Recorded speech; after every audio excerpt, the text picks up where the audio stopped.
Bueno, mi nombre es Francisco Chicola, soy profesor de filosofía. He sido 32 años profesor de instituto, he sido profesor de la Abat Oliva, de diversas asignaturas, filosofía política, ética, doctrina social de la Iglesia y otras cosas que no me acuerdo. Pero por ahí ya se sabe que ahí vale cualquier cosa, es decir, en fin, no vamos a entrar en el tema. Entonces, me ha invitado Stefano Abate a hacer una charla en torno a un tema que, aunque en principio es un tema bastante abstracto, complejo, ahora mismo desconozco, digamos, por su parte, el nivel de conocimiento que puedan tener de filosofía política, ética, sociología y cosas parecidas. Pero da igual, ¿eh? Decía un profesor mío que si todo lo que sabes no sirve para hacer una catequesis a un chaval de 14 años, entendamos que no es el caso, entonces todo lo que sabes no vale pimiento. Así que vamos a intentar explicar una serie de cosas que de hecho la verdad es que son complejas, ¿eh? El tema, dicho así, democracia, no es ninguna tontería, es un tema largo, muy largo, que evidentemente excede el tiempo y la disponibilidad que tenemos aquí. Pero sí que valdría la pena hacer una serie de reflexiones en profundidad, más que un estudio, algo así como de filosofía política o sociología sobre la democracia y toda la pesca. Fíjense que el título que le han puesto ha sido el de Mesiánica. Bueno, a ver, es un título que me lo ha colocado Stefano, lo conocen ustedes, ¿verdad? Me lo ha colocado Stefano y digo, vale, pues muy bien, Mesiánica, pero de Mesiánica no tiene nada. Es decir, el caso es que efectivamente sí que hay algo de mesianismo, ¿eh? en la cuestión de la democracia. Pero antes de entrar directamente, creo que lo que... Y que de hecho va a ser la idea fundante de toda esta conversación. Por cierto, paréntesis, no hay ningún problema, esto no es una conferencia, o sea, interrumpen, preguntan cuando les parezca, en cualquier momento. Parece ser que al final habrá una ronda, también, pero si ahora mismo o voy muy deprisa o digo cosas que no se entienden, o por favor levante la mano, hey, tal cosa, o simplemente una discusión, me da igual. Es que si no vamos a ninguna parte. Me explico, no tengan ningún problema. Interrumpir, preguntar, y si la liamos, pues la liamos. Pero de verdad, es que si no esto se... Bueno, si uno empieza a contar historias, que a veces nos pasa a todos los profesores, ¿verdad? Entonces, claro, yo tengo mi chip, pero a veces también se me va el embrague y digo, a lo mejor no están entendiendo nada de lo que digo, porque digo cosas, yo qué sé, como hablar del contenido jurídico de la democracia, que es el imperativo categórico kantiano, y dirán, bueno, ¿de qué planeta se ha caído esto aquí? O sea, por favor, o sea, si hay algún problema, pregunten y rebobinamos, sin problemas. Y vamos a la cuestión esencial, vamos a ver. O sea, el concepto mismo de democracia. El hecho de llamarla mesiánica significa que más o menos vamos a hacer algo así como una evaluación de tipo ético-trascendental de lo llamado democracia, atendiendo que todos más o menos tenemos nociones del asunto, experiencia del asunto, y por poco que sepamos de historia de la Europa de los últimos siglos, pues nos habremos hecho ya una idea general, ¿verdad? Entonces sí, que si bien, que si mal, que si historias. Miren, con respecto a esto, empecemos por decir lo siguiente. La democracia está bien, está mal, es el mejor de los sistemas, es el menos malo y cosas por el estilo. Mira, la primera pregunta que hay que hacerse antes de si algo está bien o está mal, y en esto, digamos, es algo así como tomismo base. La pregunta es que hay que preguntar si es real. Si, oiga, mire usted, ¿está bien o está mal que yo me tire de los cordones de los zapatos para levantarme del suelo? ¿Eso está mal? Bueno, sí, claro, porque hay una ley de la gravedad y usted la está incumpliendo y habría que ir a, no sé, a Bruselas. No, es que mire usted, es que no es posible. O sea, lo que no es real, no es real. Entonces, después, cuando sea real o lo que tenga de real algo, discutiremos si es verdad, está bien, está mal y qué pasa con eso. ¿Por qué digo esto? Lo digo porque Vamos a ver.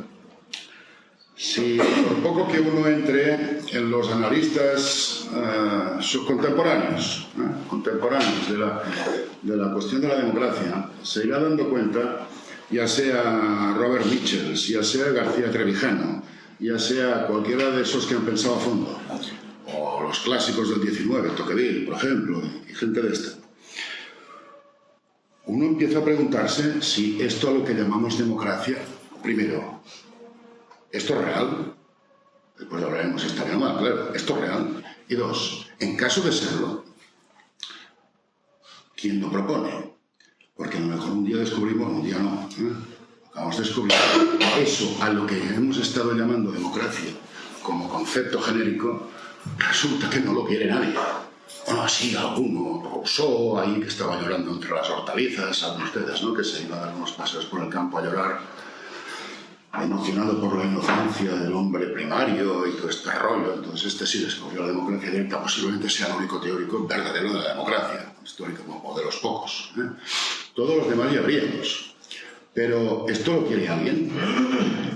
Bueno, para ver si lo quiere alguien y para ver si es real, vamos a empezar por una definición básica más allá de análisis histórico-empíricos, sociológicos y cosas así, aunque además sería un campo en el que ahora no nos interesa, pero no cabríamos nunca, esto es un curso entero, ¿no? La idea es, ¿a qué llamamos democracia? Demos kratos. Es una respuesta histórica a una tensión perpetua del ser humano, en tanto que animal social. El ser humano es un animal social. Vivimos en comunidad. ¿Cómo? ¿De qué manera? ¿Cómo mejor, cómo peor? Nos guste o no nos guste. Como ahora veremos, el amigo Kant tenía una frase muy bonita para eso. Decía, la insociable sociabilidad humana.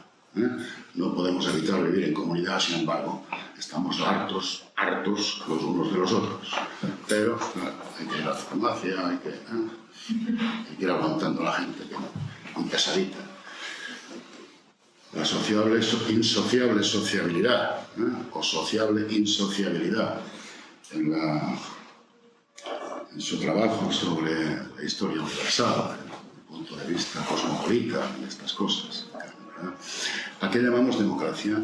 En sentido lato, esencial, fundante y coextensivo a todo. Y llamamos democracia a un intento de resolver algo que es un congénito universal de todas las sociedades, de toda la sociedad humana, de todos los tipos, que es una disociación básica, fundante. Toda sociedad humana se disocia inmediatamente, en tanto que social y en tanto que humana, en una doble instancia, entre comunidad y poder.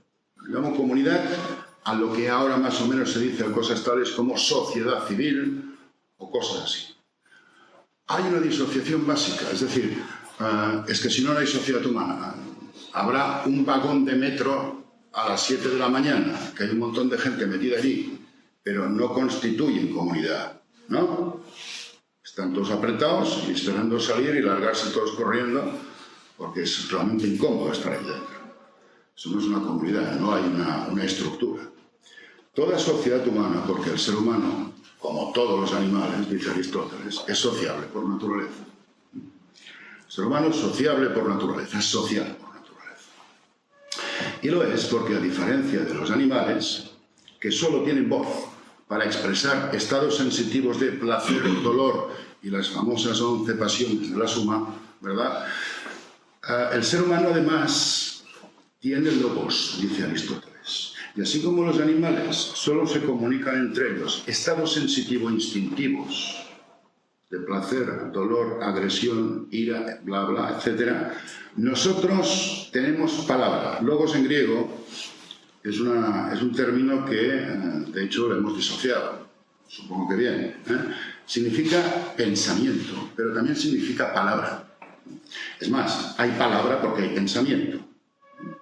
El ser humano es un animal simbólico capaz de construcción de universales. Y por lo tanto, de la misma manera que el dolor que uno se da cuando va descalzo y se golpea el dedo pequeño del pie con el canto de la mesa tiene una expresión que no es simbólica, es instintiva, es un grito, una voz, dice Aristóteles. El ser humano tiene palabras, es decir, entre el ay y el me duele hay una distancia infinita. ¿Por qué? Porque nosotros somos capaces de considerar la realidad bajo aspecto de universal. Y no solo el dolor, sino el mal mismo.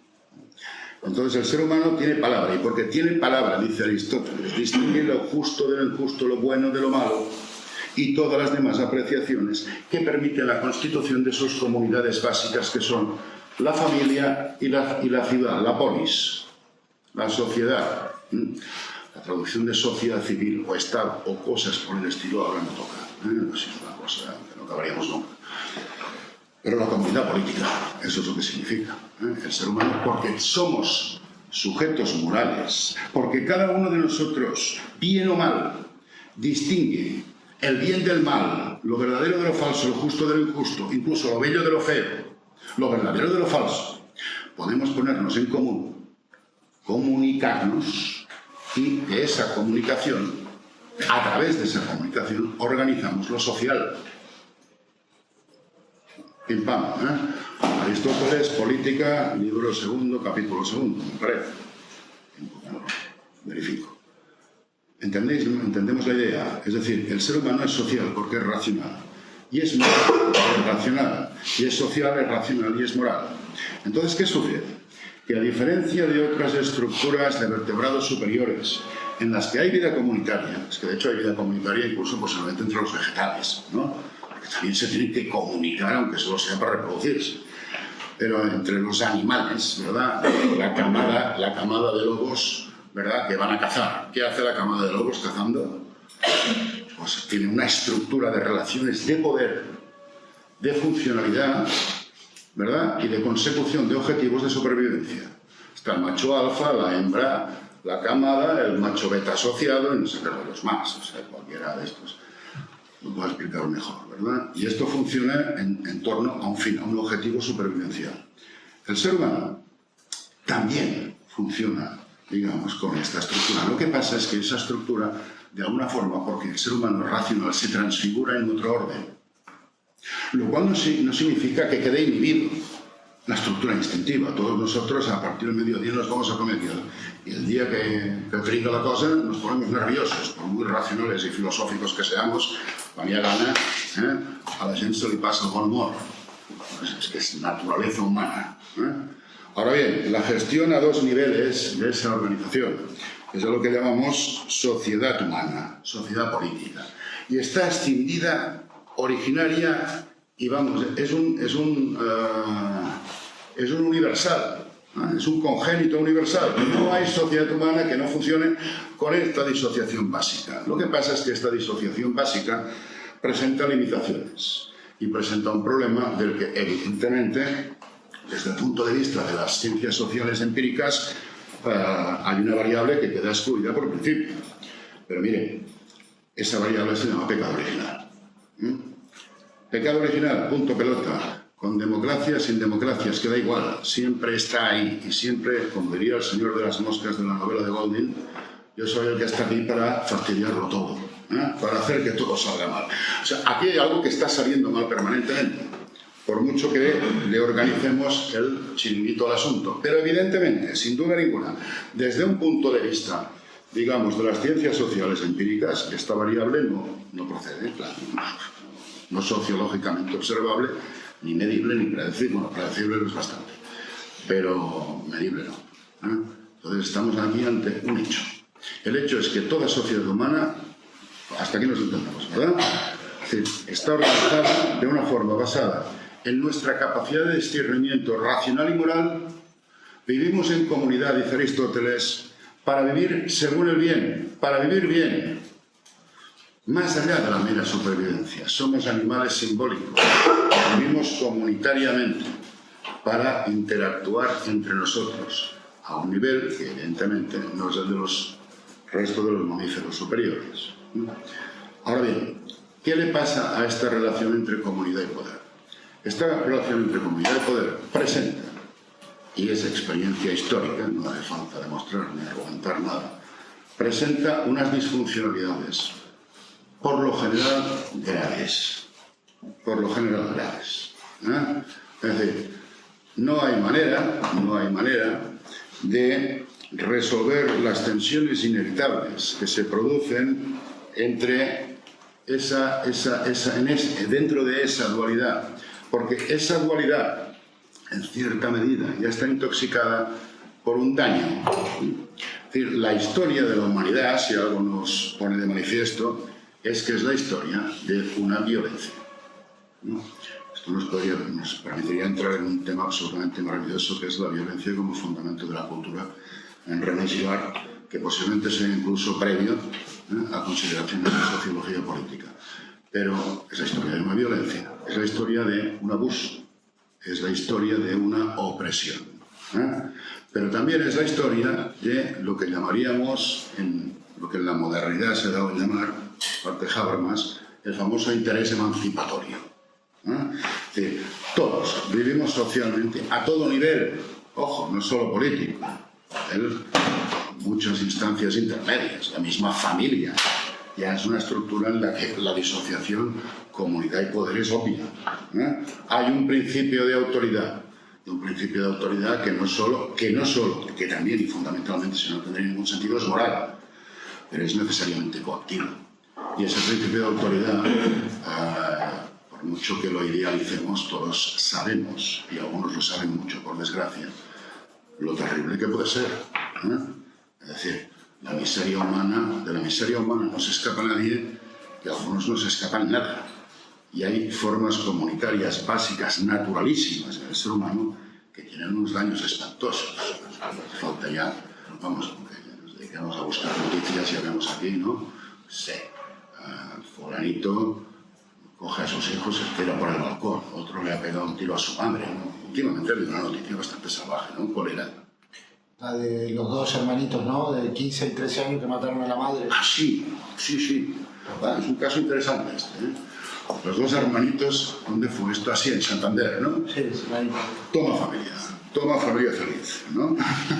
A ver, perdone, es espeluznante. Oiga, pero si la familia es la esencia de la vida social y el orden más natural, pero miren, como todo en este mundo está dañado, y a ver si la gente se entera de una vez y alguien lo explica, y los curas lo explican, por cierto, que no lo hacen últimamente. El padre no se lo tome como nada personal, ¿eh? Me refiero a lo general, ¿no? Una cosa se llama pecado original. Por cierto, no hace mucho, bueno, oí una prédica muy interesante, ¿no? Incluso casi muy pesimista, ¿verdad? Es decir, el mal ya está en todos los sitios. En fin, no vamos a entrar porque si no esto se nos complicaría mucho. Es que tendría que decir que quién es la prédica y entonces la diríamos. El caso es que el mal está en todas partes, está en todas las estructuras humanas, está en todas las formas de relación. En el orden político, el mal es obvio, ¿eh? El mal es obvio, es la violencia por la cual, ¿verdad? En la lucha hobbesiana, como decía Hobbes, que todo es una guerra de todos contra todos, en la lucha hobbesiana, de una sociedad, de todas las sociedades históricamente comprobables, emerge siempre un liderazgo a través de la violencia, que se impone y que intenta rutinizarse y hacerse estable mediante una forma de sostenibilidad. Es decir, si un señor es un tirano, pero es un tirano de proporciones psicopáticas, ¿no? Yo que sé, empieza a matar a esto se hunde. O sea, digamos, la historia de la humanidad nos enseña en qué consiste algo así como la tiranía sostenible. Sí, vamos a ver, toda forma de poder expresa siempre una dimensión opresiva. Lo que pasa es que de esta opresión hay dos tipos, la inteligente y la demencial. La inteligente es aquella que consigue hacerse rutinaria, inencel, ¿no? Y la demencial es aquella que se autocancela, porque claro, es que si empezamos a masacrar a la población civil, ¿no? Cosas por el estilo, de eso no va a ninguna parte, ¿no? Esto se reía Hegel mucho en la filosofía de la historia universal. Hegel es un cachondeo, si a alguien le suena Hegel, ¿verdad? Suena más o menos a todos, ¿no? Decía, no, es que en la India antigua resulta que en los cálculos matemáticos a las comas de decimales no les hacía mucho caso. Y entonces, cuando el rajá de una determinada provincia decía que esta zona tiene que dar 100 quintales de trigo, hacía sus cálculos y en lugar de 100 le salían 100.000. Bueno, porque pongo la coma aquí o no la pongo, pues vamos a por ellos. Oiga, que no lo saben, no sé, masacren a la gente hasta que salga, ¿no? Entonces, claro, con este tipo de gestión no racional no vamos a ninguna parte. Es decir, lo social se autocancela, lo político se vuelve terrorista y la cosa no se aguanta. Comunidad y poder. La relación entre comunidad y poder siempre ha expresado, en ella siempre se ha expresado eso que llamamos el interés emancipatorio, ¿no? Es decir, ¿cómo podríamos hacer que esta relación deje de ser opresiva? Porque la historia nos expresa esa opresión. ¿Cómo lo? Y entonces es cuando va emergiendo una posibilidad, y es simplemente la de suprimirla. Suprimamos esa disociación comunidad y poder. Simplemente. Es decir, vamos a proponernos un horizonte utópico de autogestión en el cual eso no podría darse. Y ese horizonte utópico de autogestión no sería otra cosa que la posibilidad por parte de la comunidad de constituirse de tal modo que sea capaz de llevar a cabo su propia dinámica de forma inmediatamente ejecutiva. ¿Se ha entendido lo que acabo de decir? ¿Me he explicado bien, perdón? ¿Sí? Es decir, toda estructura comunidad-poder es la emisión de una élite gestora que ahora, como veremos, tanto en el Antiguo Egipto como en el siglo XX europeo, como decía Robert Michels en los partidos políticos, toda élite donde hay organización, hay oligarquía, siempre. Siempre. La pregunta es, bueno, vamos a ver, dos opciones. Vamos a acabar con todo y resolverlo todo porque somos así de iluminados, o vamos a buscar una forma de oligarquías que nos dejen por lo menos dormir por las noches.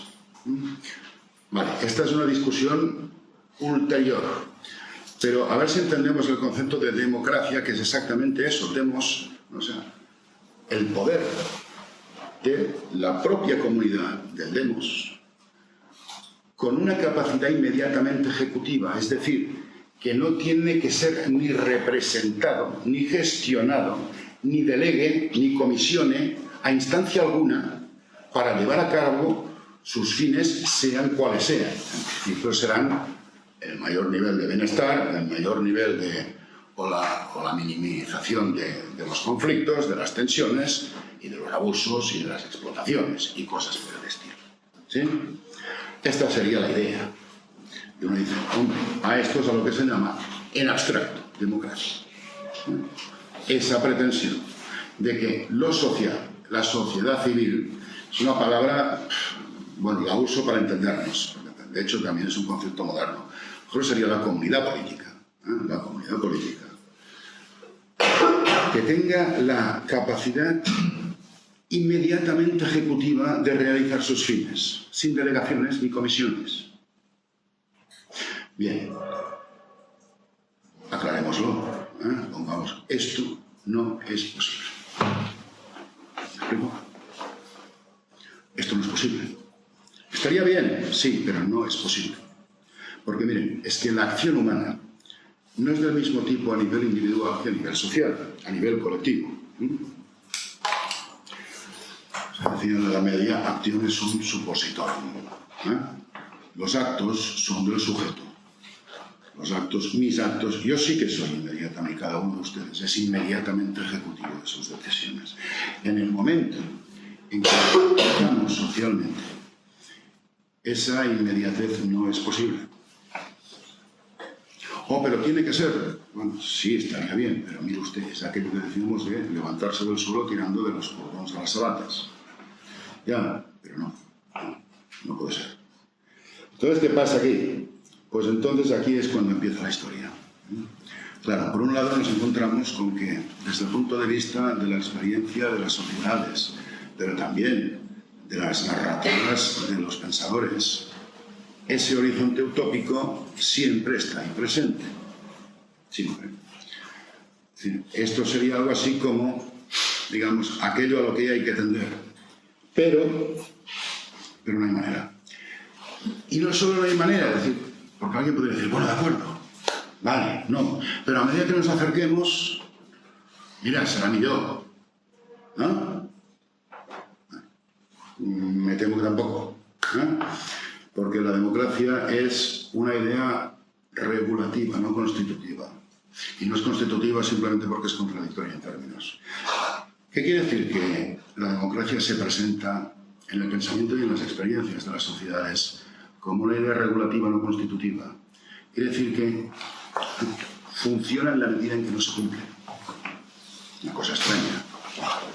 O sea, que algo funciona en la medida en que no se cumple. Quiere decir que ese algo es la pantalla de otra cosa. ¿Y por qué no se cumple? No solo no se cumple, sino que si nos fijamos, cada vez que se acerca a un cumplimiento pleno, peor va el asunto.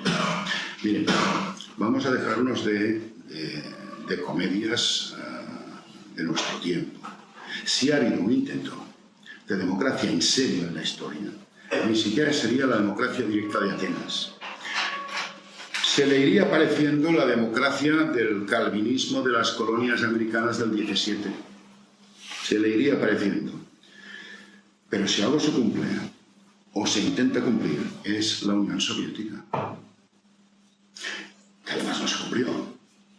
No se cumplió porque Hannah Arendt lo explica muy bien. Es decir, si Lenin pide todo el poder para los soviets, todo el poder para las asambleas, inmediatez ejecutiva de la sociedad civil, y resulta que en el momento que se instala en el poder, el que se pone a gobernar a perpetuum es el partido.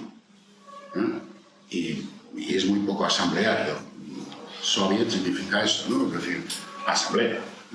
Y el partido de la URSS de asambleario tenía realmente poco. Es más, cuanto más pretendían acercarse a eso, más aparecen personajes extraños. Por ejemplo, Stalin, ¿no? Uno puede decir, hombre, es que aquello fue una disfunción de una idea que era buena, pero le salió el tumor y apareció esto. Perdón, no se equivoquen. Si la Unión Soviética emergió como Unión Soviética, fue gracias a Stalin. Sin Stalin, eso desaparece directamente. Es insostenible. Es decir, precisamente porque no se cumple, va emergiendo. Evidentemente uno dice, bueno, pero va tirando para adelante. Sí, hasta que colapsa, claro. Hasta que colapsa. Es decir, cuanto más se acerque el cumplimiento de la utopía, de verdad, huyen. Porque quiere decir que empiezan los genocidios pronto.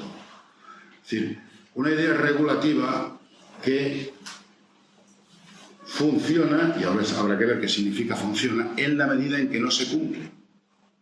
O sea, volvemos a lo de antes.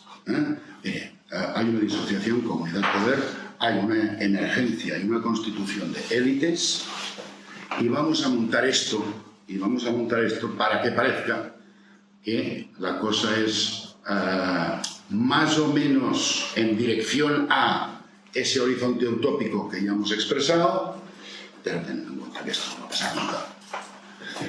Claro, si jugamos a esto, entonces ya emplagat, porque entonces, oiga, es que precio por precio, zapatos nuevos, ¿no? Es decir, es que sale muy cara esta broma, ya puestos. Si aquí lo que vamos a poner es una oligarquía, digamos, disfrazada de no se sabe qué, y veremos que lo que tenemos de hecho es una oligarquía disfrazada, y se sabe muy bien de qué, disfrazada del partido político.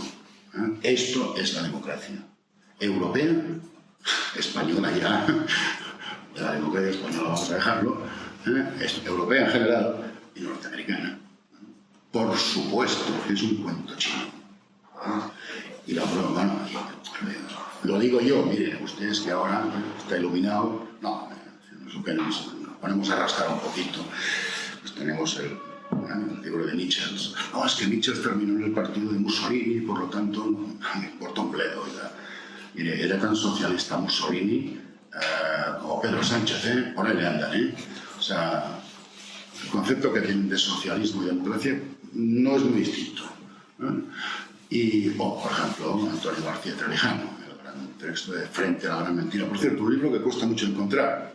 En fin, no quiero aquí mal pensar ni ver ni ver conspiraciones. El otro día estaba buscando por Amazon, no sé si me pedían 900 euros por un libro de los años 80, 70, es una cosa extrañísima. Me lo conseguí bajar en un ebook, lo tengo gratis, y la verdad es que es un libro fascinante, porque explica, bueno, pues esto que estamos diciendo, de una forma mucho más técnica, mucho más jurídica y mucho más prolija, ¿verdad? Y miren ustedes, aquí lo que vamos a hacer va a ser cambiar la oligarquía de aspecto, nada más que eso. Vamos a hacer una nueva forma de oligarquía reconciliable con las masas, a través de una serie de grupos llamados partidos políticos que no son representativos, sino que ya son cuotas de poder dada, que se hacen plebiscitar por las masas, la tesis básica de García Trevijano, que por cierto me parece absolutamente indiscutible, que se hacen plebiscitar por las masas. Y está, simplemente el poder ya lo tienen, simplemente no es una cuestión de repartos periódicos. Mira, tío, te toca un 30%, mañana 1040. Y en fin, pues subimos y bajamos, ¿no? Pero esa es la idea. Bien, por tanto, vamos allá, ¿no? Es decir, ¿a qué llamaríamos democracia en serio? Pues que a la única que podría tener sentido, que es la democracia directa. La democracia ateniense, mano alzada para decirlo todo. Todos lo decidimos todo. Claro que esto tiene un problema de logística, ¿no? Si nos fijamos, o por lo menos lo tenían hasta ahora. ¿Ustedes irían cada día al ayuntamiento a decidir todas las normativas, esta sí, esta no, mayoría tal, 3 horitas cada tarde a discutir de política? A los atenienses del siglo V de Pericles, efectivamente los atenienses que estaban liberados del trabajo, porque el trabajo lo llevaban a cabo esclavos que no participaban de la comunidad política y permitían que existiera tal cosa, lo cual daría para hablar, claro. Esto sí, porque era una manera de pasar la tarde muy chula, pero había mucha gente con derecho a voto, con voz y voto, pero que tenía otras cosas que hacer, o simplemente vivía 5 kilómetros porque tenía que plantar y pasturar las vacas, ¿no? Es decir, este señor no puede ir cada tarde de ahí. Es decir, vamos a ver, lo que llamamos democracia directa, sí, ha habido algo parecido en la historia, sin duda, con Atenas, pero tiene más de, casi que de caso aislado, como se suele llamar, ¿verdad?, que de algo verdaderamente constituyente. Había otro momento democrático bastante cercano, sí, las colonias inglesas de Estados Unidos del siglo XVII. Y estas sí que eran mesiánicas, y esto es un tema serio, porque de ahí nace la democracia actual. ¿Qué les pasaba a esas colonias? Eran asamblearias, sí. ¿Se lo podían permitir? Sí. ¿Eran pequeñas? Sí. Su complejidad social, productiva y económica se lo permitía también. Claro, una sociedad no sé, una comunidad, y además no son comunidades políticas, porque eran parroquias. Es decir, eran comunidades calvinistas, en las cuales, fijémonos, la circunscripción entre la comunidad política y la comunidad religiosa coincidían, lo cual le daba efectivamente, al concepto de democracia, por lo menos en su origen, el de mesiánica. Este producto venía en cierta medida de la Ginebra de Calvino, donde más o menos la cosa funcionaba de forma parecida. Es decir, en el fondo era una especie de teocracia, una forma de teocracia, en la cual el pueblo de Dios era además la sociedad civil. Y es maravilloso todo. Otra cosa es cómo acaba aquello, claro. Acabó solo. El calvinismo americano se autocolapsó, se autocanceló a finales del 19, del 17, del 18, y evolucionó hacia otras cosas completamente, definitivamente secularizadas. Algo parecido habría ahí. Y sin duda la soviética, en la que efectivamente hay un intento de constituir la república con un paso inevitable por la dictadura del proletariado leninista, pero tranquilos que después del siguiente plan quinquenal ya viene el comunismo definitivo. Bueno, ha terminado, ¿hacemos otro? Bueno, hacemos otro porque ahora era el trigo, ahora toca el acero. Bueno, pero no se preocupen, después Stalin se murió en la mitad de uno de sus planes quinquenales y después de la muerte de Stalin, pues colapsa la Unión Soviética económicamente, entra en conflicto con China, que ese es otro caso también fascinante de democracia directa, absolutamente fascinante. La teoría o la doctrina maoísta de la línea de masas, ¿verdad? ¿Qué narices? Aquí tiene que ir la masa, tiene que estar en unas condiciones y no hace falta ni siquiera un proceso intermedio de revolución burguesa, preparación, no da igual. Hay películas absolutamente fascinantes, una de Zhang Sigu, no sé si alguien la ha visto, que se llama Vivir, en la que la protagonista está de parto, la llevan al hospital en plena revolución cultural china. ¿Y dónde está el médico? No, el médico está en la cárcel por revisionismo derechista.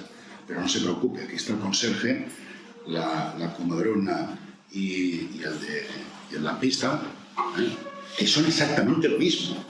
No hace falta una habilitación técnica para llevar a cabo su parto, porque todos somos iguales por definición. Es absolutamente fascinante. La línea de masas, evidente, de Mao, aquello fue un manicomio absoluto y acabó con algo. Esta película, si la ven, de verdad, no sé si para reír o para llorar, o que es que da igual, ¿no? Pero así funciona la idea, ¿eh? Es decir, vamos a hacer la utopía en serio de una maldita vez. La línea de masas, ¿no? Bueno, pues la línea de masas parece que últimamente se está echando para atrás. Obviamente funcionaba en la medida en que no se cumplía, pero cuando amenazó con cumplirse y se cumplió, aquello colapsó. Vamos. ¿Se entiende la jugada? Es decir, ¿está bien o está mal eso a lo que llamamos democracia? Oiga, es que es real eso. Es real. Y entonces estamos ya en el siguiente paso, en el siguiente punto. Bueno, vamos a asumir esa regulatividad, no constitutividad, de lo democrático, pero eso sí, vamos a encontrar la manera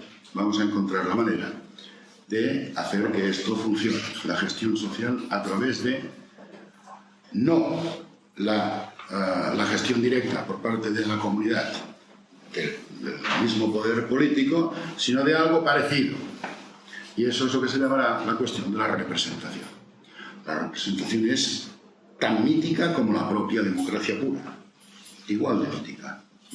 ¿Qué quiere decir representar? Representar quiere decir que la comunidad enajena su capacidad deliberativa y ejecutiva en una élite a la que en principio, tenemos que solo en principio, a los 10 minutos ya no, a la que en principio responde por un supuesto mandato imperativo. Pero no se preocupen, que a la que se monte esto, en 20 minutos el mandato imperativo quedará prohibido, como de hecho lo están todas las constituciones, creo que las europeas y parte del extranjero. Bueno, es decir, saben lo que es el mandato imperativo, ¿verdad? ¿Me explico? Todo el mundo tiene claro lo que estoy diciendo cuando digo mandato imperativo. Quiere decir que, oigan, miren, todos los que estamos aquí vamos a tomar una decisión colectiva y vamos a comisionar a alguien para que lo lleve a cabo, no sé, vaya al ayuntamiento a resolvernos un problema que hemos decidido todos aquí. Entonces este señor se va al ayuntamiento y ¿qué hace este señor en el ayuntamiento cuando va a discutir por no se sabe qué? Tomar sus propias decisiones o ser simplemente un comisionado que transmite una decisión que se ha tomado aquí por una mayoría supuestamente suficiente, pero esa persona, pregunto, esa persona tiene derecho a... está habilitado para decidir cosas incluso ajenas a lo que se ha pedido aquí, lo que hemos decidido entre todos. ¿Lo está? ¿Está habilitado? Por la Constitución, sí.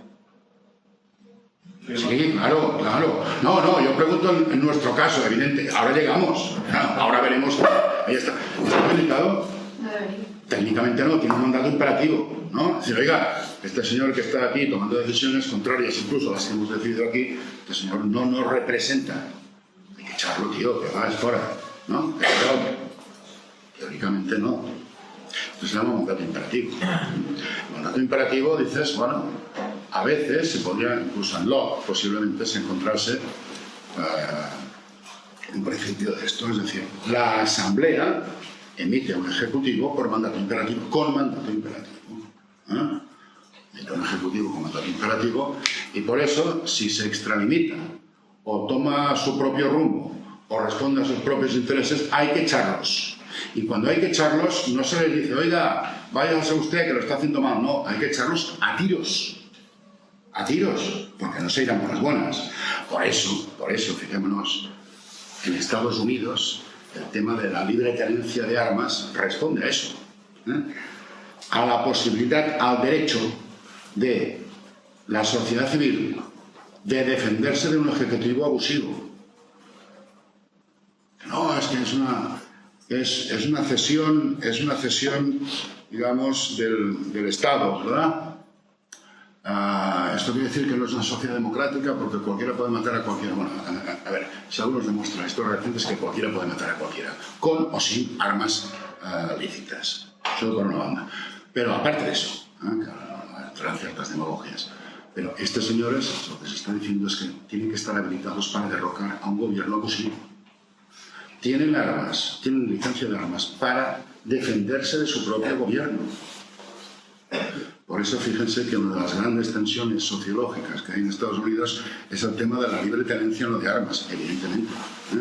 Estados Unidos es un país cuyo modelo, digamos, progre sigue al norte canadiense, que es un socialismo de la misma forma que Europa en su momento seguía al socialismo de los países escandinavos, ¿no? Es decir, es esta dualidad que es curiosa, ¿no? Es decir, mire, déjense de liberalismos, pasemos ya directamente al socialismo, pero para eso tenemos que hacer un contrato social.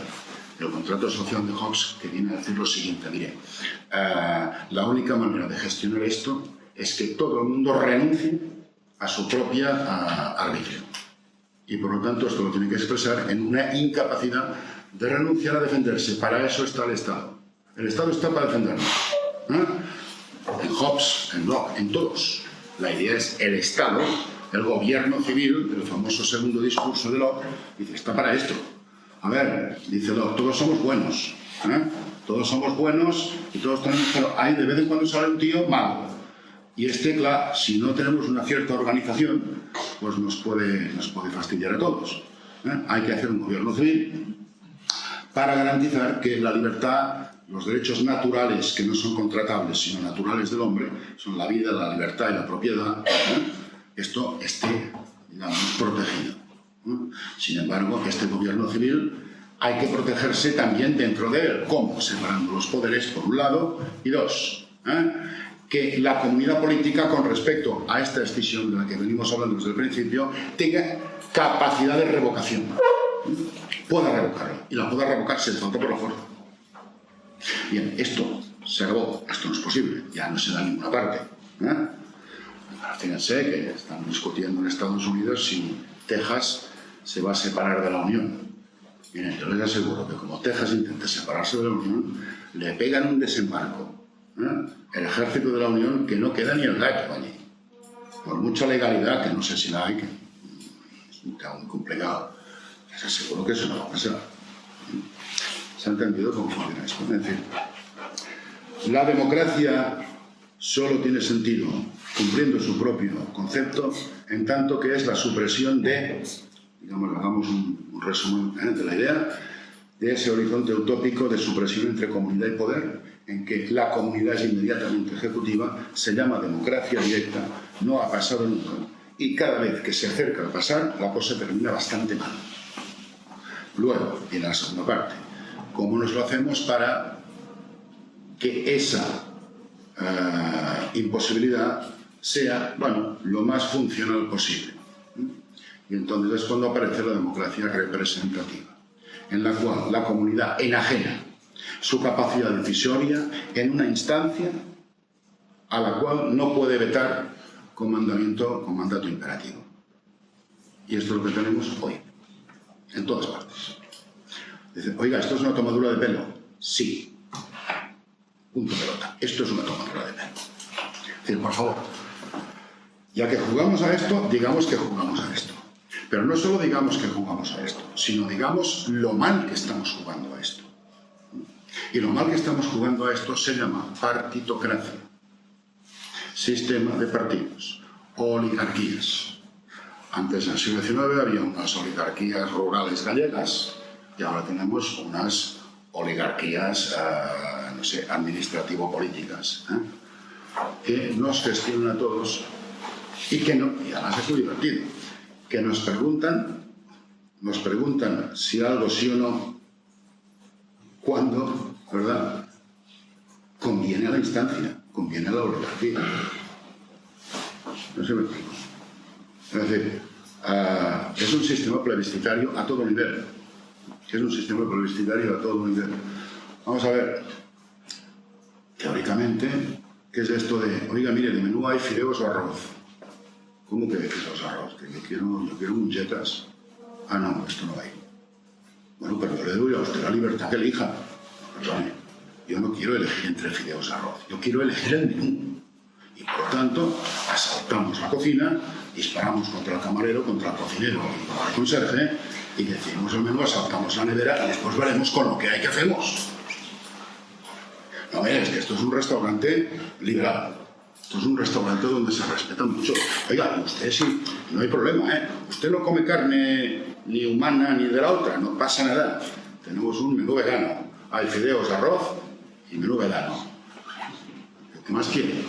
Ya, usted se queja de elección. No, es que yo no quiero que usted me haga la oferta. Pero a esto ya hemos renunciado hace mucho tiempo. ¿Se entiende la jugada? Nos encontramos con un menú que ya lo han preparado. Bueno, pues yo no lo quiero. Mire, ni arroz, ni fideos, ni hamburguesa vegana. Pues claro, como uno intente asaltar la cocina, que sepa que será inmediatamente ametrallado. Esto es obvio, ¿no? Y que lo será en nombre de la libertad de elección de la sociedad civil con respecto, etcétera, etcétera, etcétera. Esto no va a pasar nunca. La democracia no está ni bien ni mal, simplemente no es real. Es que además no la quiere nadie.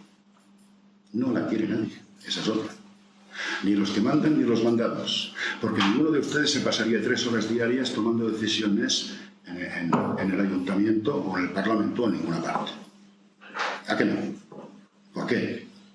Porque ni tienen tiempo, ni es posible, ni se lo permite la complejidad de una sociedad industrial, postindustrial, post-todo, capitalista de producción y consumo. Bastantes problemas tenemos todos ya como para ir a discutir el riego, ¿no?, del agua en el Ayuntamiento de Barcelona.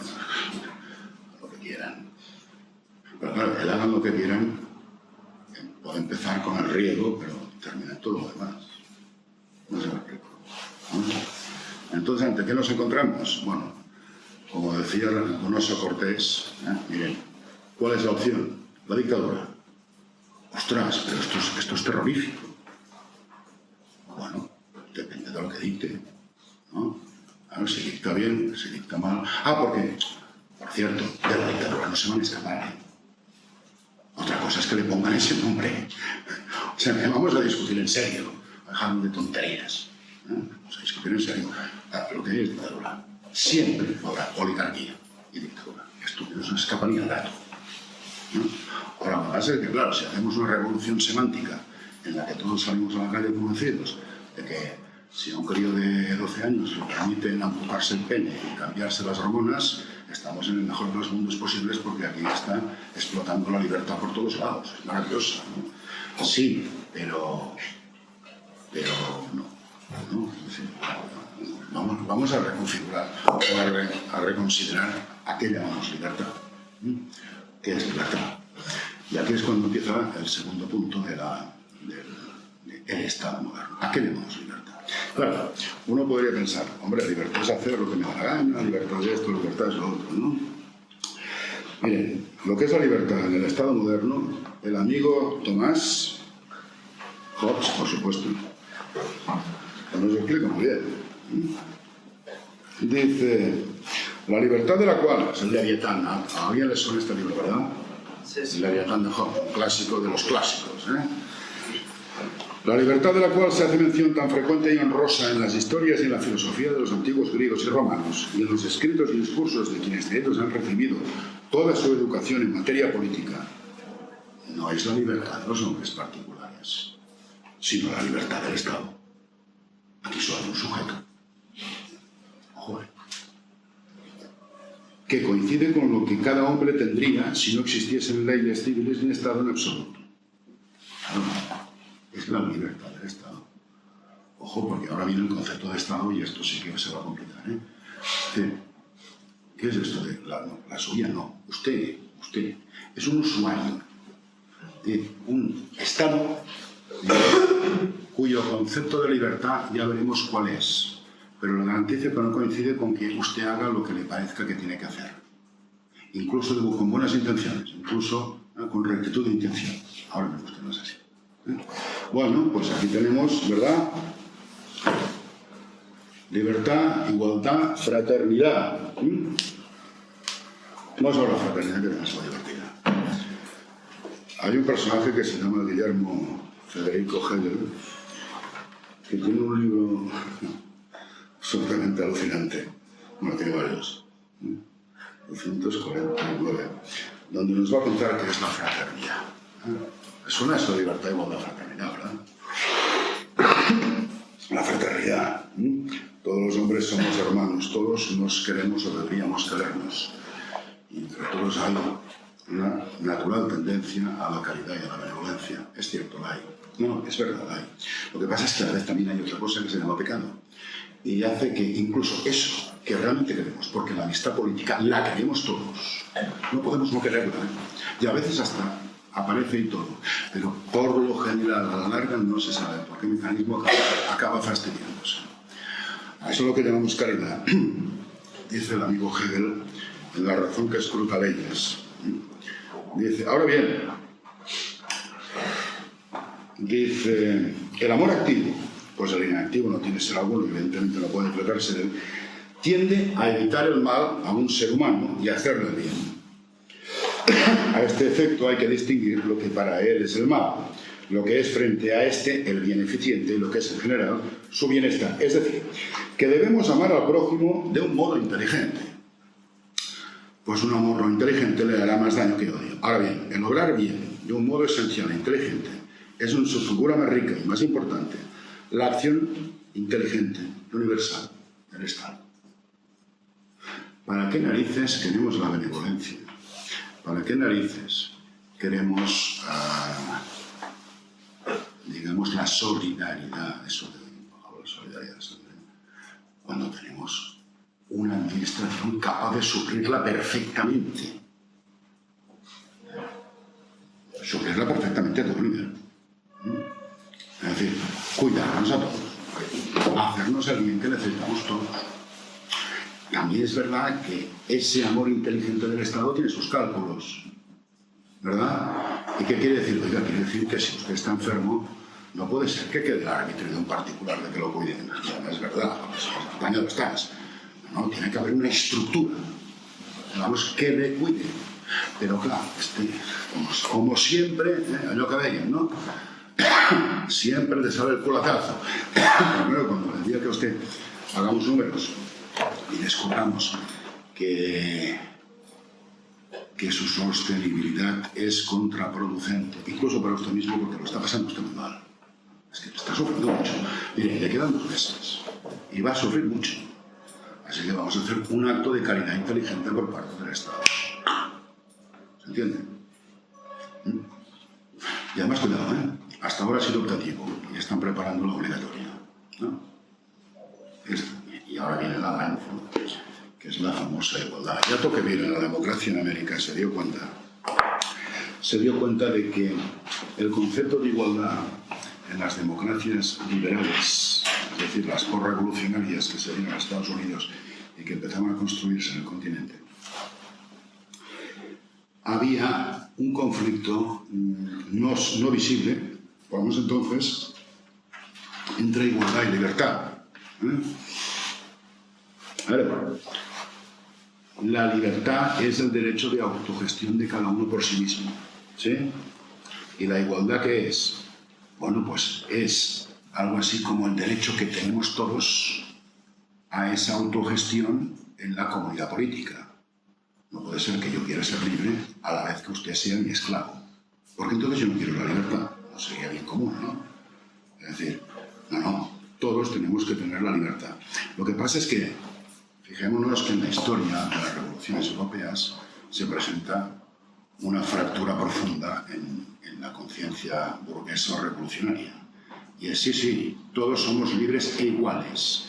Pero ¿por qué unos son más iguales que los otros? ¿Por qué unos detentan los medios de producción y los otros solo pueden asalariar su trabajo y su tiempo?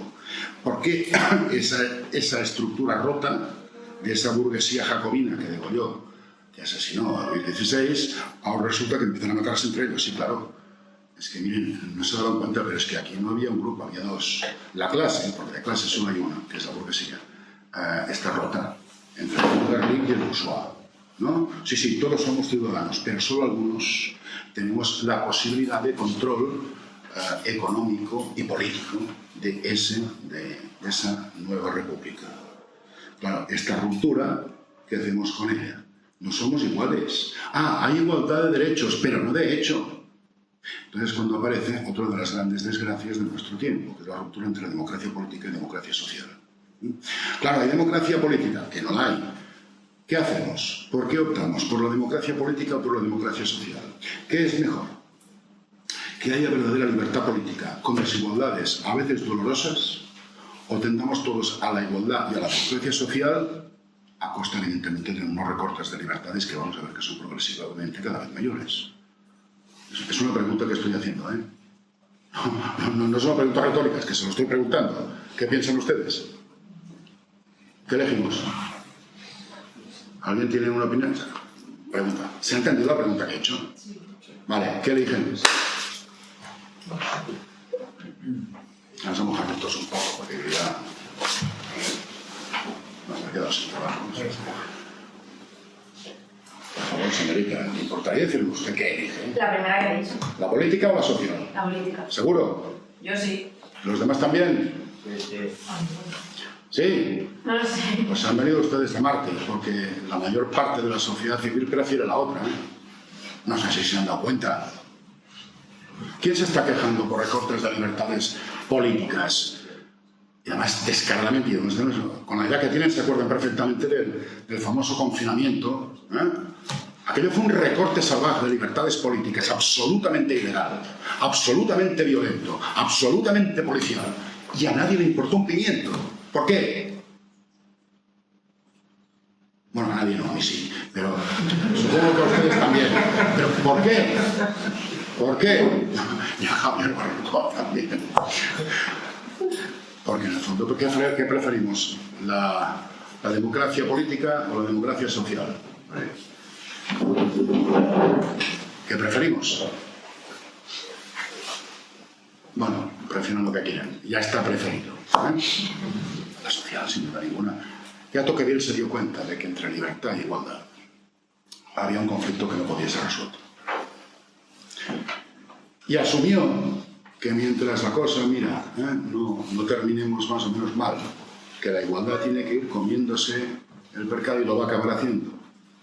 Vamos a acabar, y además una igualdad que tampoco lo es, porque de igualdad nada. Pero sí una narrativa pública de igualdad con la que más o menos todo el mundo queda contento. De hecho, parece que no está bastante, a costa de otras cosas, claro. ¿Bien? Miren, aquí, en la igualdad que dice Tocqueville, bueno, lo dicen todos los teóricos que lo han pensado 5 minutos, siempre es un valor a la baja. No tanto que nos igualamos, nunca nos igualamos por la excelencia, ni siquiera por la mediocridad, sino por el puro déficit. Ahí está. Pregunta, venga. Pregunta de clase. Dígame usted algo que sea capaz de poder hacer cualquiera. Póngame un ejemplo. Respirar. No, hay gente con asma. Sí. No, lo digo porque es que después de muchos años esta respuesta ya me la conocía. No, hacer sombra, eso sí. La digestión tampoco. Yo se lo explico. A ver, es verdad que lo que estoy haciendo es un poco malo, yo también lo dejo. Pero se entiende, se entiende la jugada, ¿no? Entonces, fijémonos que ¿a qué llamamos el colapso a costa del mito de la igualdad? Bueno, pues al fracaso del Estado, por ejemplo, en este momento, estamos ante un fracaso, no solo un fracaso de facto, un fracaso financiero, económico, no, ante un fracaso de concepto.